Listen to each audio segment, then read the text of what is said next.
everybody. Welcome to an episode of People Over Property. We have Gradys Aquino here. She's an estate planning attorney. She's just going to talk to you a little bit about the work she does and how it can help you.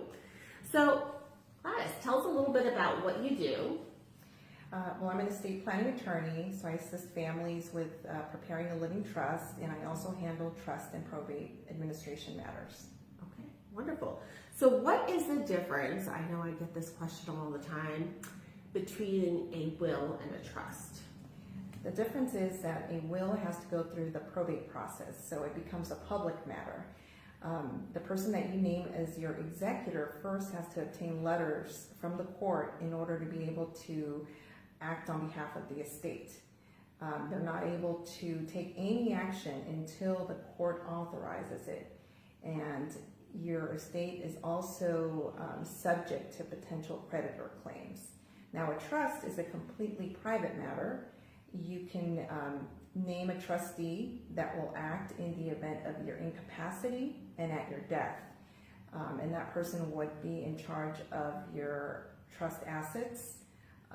They would be able to make distributions after the trust administration is complete. So it's a much more straightforward process than having a will that has to go through what's called the probate process. Yeah, it definitely sounds like there's a big difference there. And when is it the right time for a family to get a trust together? I always say it's never too early to have a trust. If you own a home, if you have children, then you should definitely have a trust in place. Okay, wonderful. And why is it important for homeowners to have a trust? Well, if you own a home, you have a significant asset, even if you have a mortgage on it.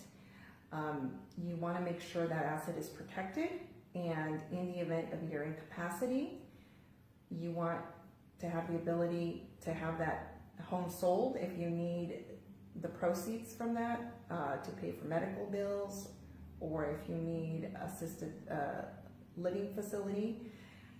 Also, if you have children, you want to make sure that they are the beneficiaries, that they receive this asset at your death. Wonderful, thank you so much, it's helpful.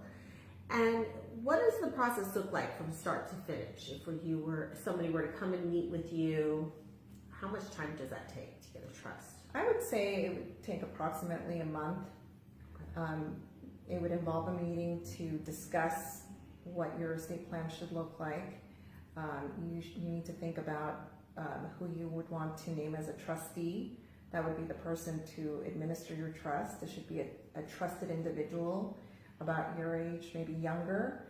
That way that person can make decisions regarding your estate if you became incapacitated or at your death. And then the second meeting would involve going over the documents and signing them and notarizing it. So the trust would be in effect immediately.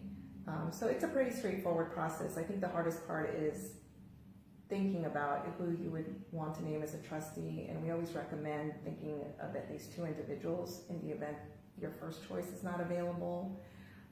Then you have your second trustee that would administer your trust. Great. I know these might be some hard conversations, but they definitely need to happen. So I encourage you to contact Gladys. Her phone number is going to be right below. Excuse me, 818-280-9671, and she will be able to help you out and meet with you and walk you through the whole process and get you set up. Also want to make sure that you know that we're going to have other episodes coming your way, so look out for those. Thank you for joining us today. And meanwhile, if you have any real estate needs, please make sure to reach out to me. I'd love to help you with any questions or investments and purchases or selling of your home. Talk to you soon.